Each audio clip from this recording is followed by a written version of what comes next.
Crude oil is declining for the 7th day in a row, marking its longest run of decline since December 2009. The key economic data point to watch today will be the weekly jobless claims number. I'm Taylor Schranz, and the morning call starts right now.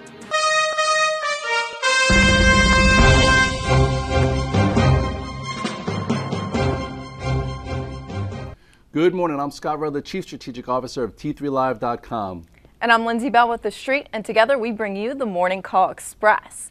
Yesterday, stocks are down, but today the market's bouncing around. In the future market's bouncing around. Europe still is a major concern, and today we get the big jobless claims number.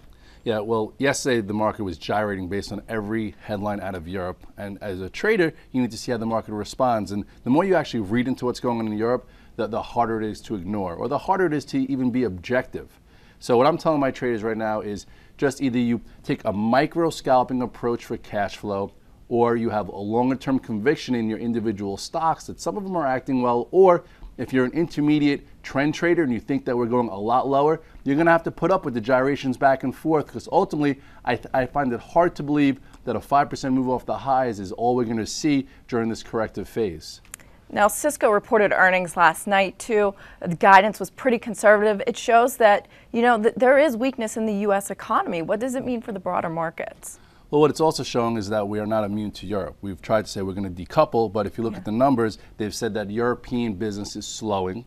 Also, they're seeing a little bit of a slowdown in the ordering from the public sector, which is what a lot of people are saying. We want less government, but with that, we have to take our medicine also in the markets that earnings might be a little bit more to the downside because of less spending. So, we're in a dangerous environment. So for what I'm telling guys is less is more, know your risk, and stay the course, but just don't do too much here. With the market bouncing around this morning, do you think we could get that oversold bounce that a lot of people are looking for? I think after 6 down days, it's hard to be short, but it's also hard to be long. So if you look at the chart of the S&P, you'll see exactly what I'm talking about. We've had to move down from this 1390 area. A lot of guys started getting short or got out of their longs once we broke this 1390. And now here we are trying to hold this low here of about 1343. So after 6 down days, the question is, can we come off these lows and maybe come back and retest 1374 to 1380. I'm not sure. I'm a little low on the spiders. I'm trying to play an oversold bounce. I'm not looking for much, but overall, if you look at this macro head and shoulders pattern, I do think that there's a very big chance that we get down to at least, the 1320 area, but obviously there's going to be some trades along the way that you're going to have to muster depending on your time frame. So 1320, even 1300, I wouldn't think would be out of the ballpark, which would only bring us to about a 7-8% correction. So I think that as an investor, there's no rush right here. Let's get more clarity.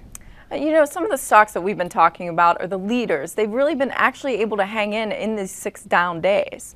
What are you looking at? Well, during this market correction, there have been stocks holding up, and I talk about it every day.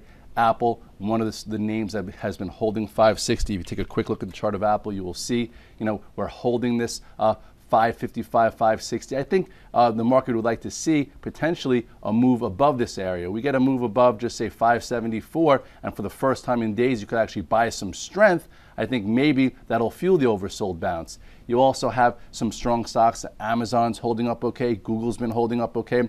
eBay, I want to show you this chart. Stock looks really good, had good earnings. Look at this. This hasn't been much of a correction here in eBay. It's been holding this earnings gap, which is showing strength here. I would say with more time above this, just say 40-ish, 50 to 42, you can see some momentum there.